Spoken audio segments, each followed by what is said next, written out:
उधर योगी से मिले राजभर, इधर मुख्तार के खिलाफ शुरू हुआ ऑपरेशन पैंथर। अब 1 अगस्त का इंतजार। बांदा जेल में आयकर विभाग ने 8 घंटे की पूछताछ की। सवाल सुन सूखने लगा गला, माथे से टपक रहा था पसीना। जिन कैदियों के आगे मुख्तार मचाता था भौकाल, उनके आगे हुई बड़ी बेइज्जती। बीवी आबशा पर दे दिया जवाब।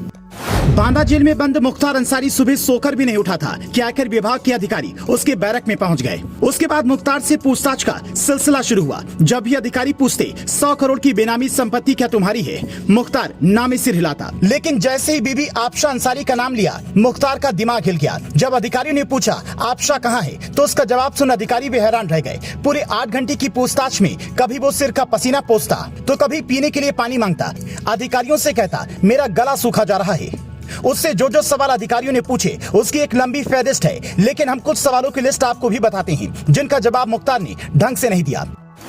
सवाल नंबर 1, 23 बेनामी संपत्तियां जांच के दायरे में हैं, उस पर क्या कहना है? जवाब, उसमें से कोई भी संपत्ति मेरी नहीं है। सवाल नंबर 2, गाजीपुर, लखनऊ और दूसरे शहरों में कई ऐसी प्रॉपर्टी मिली हैं जो तुम्हारी हो सकती हैं। जवाब, मेरा यही जवाब है कि वो संपत्तियां मेरी नहीं हैं। सवाल नंबर 3, तुम्हारी पत्नी आबशा अंसारी को लखनऊ और गाजीपुर के पते पर नोटिस भेजा, वो नहीं आई, कहाँ है इन दिनों? जवाब, मैं कई सालों से जेल में बंद हूँ, मुझे नहीं पता मेरी पत्नी कहाँ है, मेरा उससे कोई संपर्क नहीं है।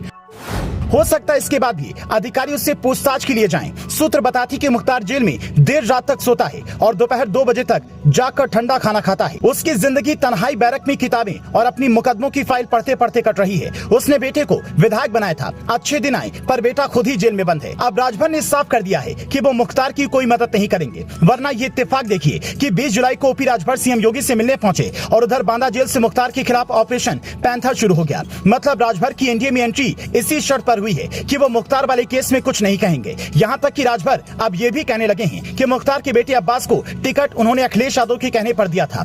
मतलब माफिया मुख्तार पर कस रहा शिकंजा कम नहीं होने वाला है। कई लोग तो राजभर से ये तक पूछने लगे हैं कि आपके इंडिया में आने से क्या सीएम योगी खुश नहीं है, क्योंकि उनका कोई बयान अब तक सामने नहीं आया है। जिसके जवाब में राजभर कहते हैं, जब मैं सीएम योगी से मिला तो मैंने भी यही पूछा, तब सीएम योगी ने कहा मैंने ही आपको दिल्ली भेजा था, आगे की बात फाइनल कर लीजिए। जब गृह मंत्री अमित शाह यूपी आए थे तो मैंने ही उन्हें कहा था कि राजभर जी को शामिल कर लीजिए, नहीं तो मुश्किल हो जाएगी।